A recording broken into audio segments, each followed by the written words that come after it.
अगर आप DSSB की तैयारी कर रहे हैं ना, तो आपका कोई भी सब्जेक्ट वीक नहीं रह सकता। अब इग्नू में क्या पढ़ना है? देखो इग्नू में क्या है, काफी सारे टॉपिक पॉइंट क्लियर, ऐसे 75 और 75 150 बनता है। हेलो दोस्तों, कैसे हैं आप सब? मेरा नाम है हिमांशु सांगवान। आज हम बहुत दिनों बाद मिल रहे हैं, उसके लिए बहुत बहुत सॉरी। पिछली गाइडेंस या फिर स्ट्रेटेजी की वीडियो हमने 3-4 महीने पहले शेयर करी थी। आज हम बात करने वाले हैं कैसे हम अपना मॉक टेस्ट में या फिर PYQ स्कोर 150 प्लस तक लेके जा सकते हैं, और जो कि बहुत जरूरी है आप सबके लिए, क्योंकि कंपटीशन को देखते हुए हमें एटलीस्ट 150 प्लस का टारगेट तो रखना ही रखना है। आज हम देखने वाले हैं कैसे हम उस चीज को अचीव कर सकते हैं। आपको कुछ नहीं करना, जो स्ट्रेटजी में डिस्कस करने वाला हूं आपको छोटा मोटा अपने लिए उसको मॉडिफाई करना है, वो मैं आपको बता दूंगा कैसे करना है। और towards the end of the video आप बहुत ही यहां से एक एक्सट्रीम नॉलेज लेके जाओगे, जो आपके मॉक टेस्ट देते टाइम बहुत ज्यादा काम आने वाली। Ultimate strategy to score 150 plus in DSSB PRT। अगर आप किसी और TGT, PGT एंटिटी से भी हो, तब भी ये आपके लिए 100% काम करेगी। ठीक है, चलो देखो भाई, बेसिक्स तो आपको पता होनी चाहिए। भाई बेसिक यही है, आपको सिलेबस की अंडरस्टैंडिंग होनी चाहिए। अगर हम 150 का टारगेट लेके चल रहे हैं ना, तो हमें पता होना चाहिए कि भाई मैथ्स में क्या सब सिलेबस है, हिंदी में क्या सिलेबस है, रीजनिंग में क्या सिलेबस है, रिस्पेक्टिव सब्जेक्ट्स में क्या क्या सिलेबस है। और जहां तक मुझे पता है आप सब इतने फर्स्ट पॉइंट से तो रूबरू हो गए, और जहां तक मुझे आइडिया है आपको सिलेबस की अंडरस्टैंडिंग होगी। बट अभी भी जो अनक्लियर है या फिर एम्बिगुअस है अभी भी कि यार सिलेबस है क्या, तो आप कमेंट करके बता सकते हैं, मैं आपको बता दूंगा।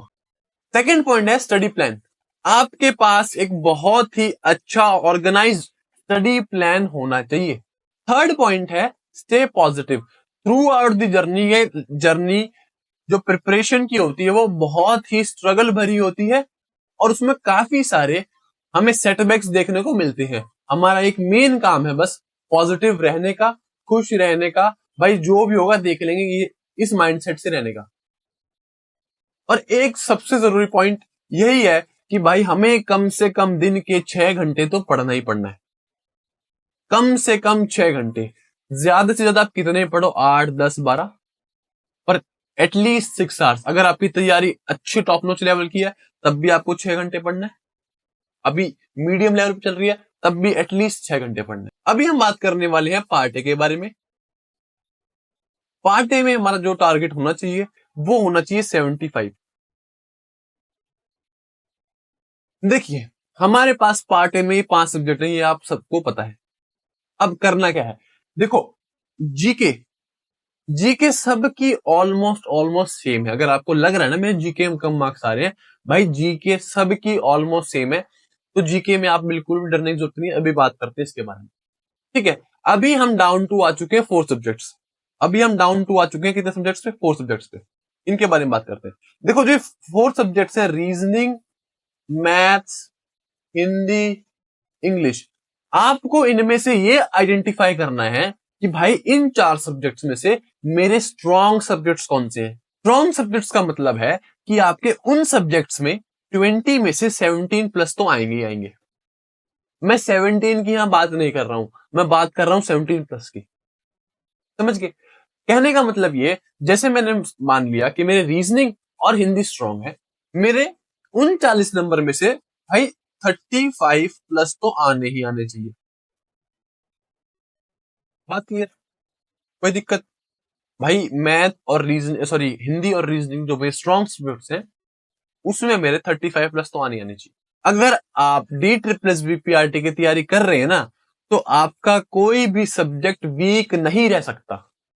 आपके जो अगले 2 सब्जेक्ट बचेंगे वो आपके मीडियम होने चाहिए, जिन पे आपकी पकड़ मीडियम रूप से है। ठीक है, स्ट्रॉन्ग तो ठीक है, पर आपका कोई भी सब्जेक्ट वीक नहीं हो सकता। आपको उसको मीडियम लेवल में बना के रखना है। और मीडियम लेवल का मतलब है कि एटलीस्ट आपके 15 नंबर तो आ रहे हैं। Point clear? एटलीस्ट आपके 15 नंबर तो आ रहे हैं। ठीक है, तो मैंने मान लिया कि भाई हिंदी और इंग्लिश आपके मीडियम सब्जेक्ट्स हैं, जिसमें मैं मानता हूं कि मैथ और इंग्लिश में आपके कुल मिला के कम से कम 30 नंबर तो आएंगे। ठीक है, कम से कम 30 नंबर तो आने, कम से कम मैथ में 15 लेके आने और इंग्लिश में 15 लेके आने। ठीक है, और ये जरूरी भी है क्योंकि जीके में वी कांट एक्सपेक्ट कि हमारे भाई 15 नंबर आए, 18 नंबर आए, 12 नंबर आए, नहीं। हमें इन 4 सब्जेक्ट्स पे ही पहले अपनी पकड़ मजबूत करनी होगी। पॉइंट क्लियर है? तो आप खुद देखो ये कितने हो गए, ये 65 प्लस हो गए। इन 65 प्लस का मतलब क्या है? इन 65 प्लस का मतलब है कि 35 प्लस मतलब आपके यहाँ पे 35 नहीं, मिनिमम 35 नंबर है। ठीक है, तो आपके मिनिमम 65 बन रहे हैं। अगर आपने फॉर एग्जांपल रीजनिंग और हिंदी में बहुत ही आउट परफॉर्म कर दिया तो शायद आपके उसमें 20-19 नंबर आ जाए, तो वही 35 बढ़ के 38 हो जाएंगे। और इंग्लिश में भी शायद आपने आउट परफॉर्म कर दिया तो यही 30 बढ़ के 32 हो जाएंगे। तो कहीं ना कहीं यही स्कोर आपका 70 तक पहुंच गया, मिनिमम 65 और मैक्सिमम 70। पॉइंट क्लियर है? स्ट्रॉन्ग सब्जेक्ट्स और मीडियम सब्जेक्ट्स में। अब हम बात करते हैं जीके की। देखो जो जीके है ना, उस पे कहीं ना कहीं आप कितनी भी पढ़ लो, किसी भी कैंडिडेट की उस पे इतनी ज्यादा पकड़ नहीं होगी कि वो भाई दम ठोक के बोल सके कि मेरे 20 में से 15, 18, 20 आ जाएंगे। नहीं, क्योंकि वो वास्ट ही इतना है, उसमें हमें पता ही नहीं कौन सा क्वेश्चन क्या आ जाएगा। ठीक है, समझ रहे हो? तो इस जीके में आपको मिनिमम 5 लेके आने, मिनिमम 5। तो इसको मैं लेके चल रहा हूं 5+, इतने बहुत है। मिनिमम 5 लेके चल रहा हूं, 5+। तो यही जो स्कोर है, ये मिनिमम हमारा 75 पहुंच जाता है और मैक्सिमम पहुंच जाता है 75 के आसपास। ठीक है, पर अगर आप, मैं एक्सपेक्ट करता हूं कि भाई अगर आपने हिंदी, इंग्लिश, मैथ्स थोड़ा सा उसमें और आउट परफॉर्म किया तो शायद अपना स्कोर 75 से भी ऊपर जा सकता है। और काफी सारे ऐसे कैंडिडेट भी होंगे जिसकी रीजनिंग, हिंदी, मैथ स्ट्रांग मिलेगी। अब काफी सारे ऐसे बच्चे हैं जिनका पार्ट ए में ना स्कोर 40, 50, 60 ऐसे रहता है।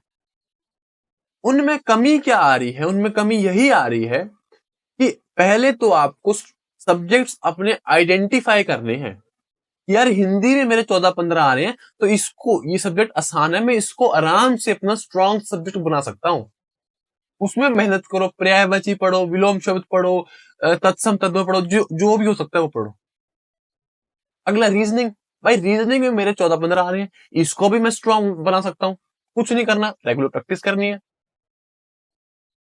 इंग्लिश, काफियों की इंग्लिश भी स्ट्रांग है, मैंने देखा है बच्चों से जैसे मेरी बात होती है तो काफी बच्चों की आप में से इंग्लिश भी स्ट्रांग है, तो बहुत बढ़िया बात है। नहीं है तो भाई उसको स्ट्रांग बनाओ, वोकैबुलरी पढ़ो।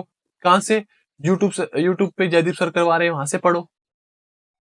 मोस्ट इंपॉर्टेंट रूल्स यूट्यूब पे लिख दो, वीडियोस कवर कर लो, एरर्स की प्रैक्टिस करो, बात खत्म। ठीक है, मैथ्स में प्रैक्टिस प्रैक्टिस प्रैक्टिस। अगर कोई टॉपिक क्लियर नहीं है तो भाई उसकी क्लास ले लो।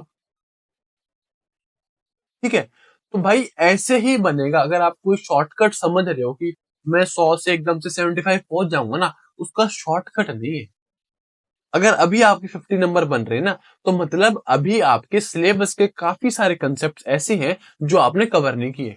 और अगर कवर कर भी लिए ना तो उसकी एक रेगुलर प्रैक्टिस नहीं है आपकी, जिसकी वजह से आपके सवाल गलत हो रहे हैं। आप में से किसी बच्चे के अगर 40, 45, 50, 55, 60 इस रेंज में नंबर बन रहे हैं तो आप कमेंट करके बताइए, या फिर आप मेरे पास टेलीग्राम पे मैसेज करिए। अब हम बात करते हैं पार्ट बी के बारे में। जैसे कि आपने देखा कि पार्ट ए में हमने अपना टारगेट 75 मार्क्स का रखा, वैसे ही पार्ट बी में हमारा टारगेट भी 75 मार्क्स का ही है। पर क्योंकि थोड़ी सी जो पार्ट बी है या फिर पेडागोजी सेक्शन है वो थोड़ा सा वेरिएबल हो सकता है, तो मैं इसका रेंज ना, अगर अभी आपके 70 से 75 बन रहे हैं तो बहुत अच्छे मार्क्स बन रहे हैं। ठीक है, अगर आपके इससे कम बन रहे हैं तो आपको क्या क्या करना है भाई? आपको एनआईएस पढ़नी है पूरी की पूरी, जो 10 बुक्स है, with reference to, with reference to 2019 के पीवाईक्यू। ठीक है, अगर आपने एनआईएस पढ़ी और आपको अपनी रियल नॉलेज टेस्ट करनी है कि भाई एनआईएस जो मैंने पढ़ ली है क्या वो मैंने सही पढ़ी या फिर कितनी नॉलेज गेन हुई, आपको 2019 के पीवाईक्यू ट्राई करना। साथ में जो मिसलेनियस थ्योरीज हैं वो आपको कवर करनी है, जो बीच बीच में कहीं क्वेश्चन दिख जाएंगे, या फिर ऐसी थ्योरीज जो शायद आपने एनआईएस में ना पढ़ी हो तो आपको मिसलेनियस में करनी है वो complete. Clear. Next point, IGNOU. IGNOU, अब इग्नू में क्या पढ़ना है, देखो इग्नू में क्या है, काफी सारे टॉपिक्स ऐसे कुछ हैं जो एनआईएस में मेंशन नहीं है और अच्छे तरीके से इग्नू में मेंशन्ड है, तो आप वहां से पढ़ सकते हो। बट आपको सबसे पहला टारगेट आपको एनआईएस कंप्लीट करने का होना चाहिए।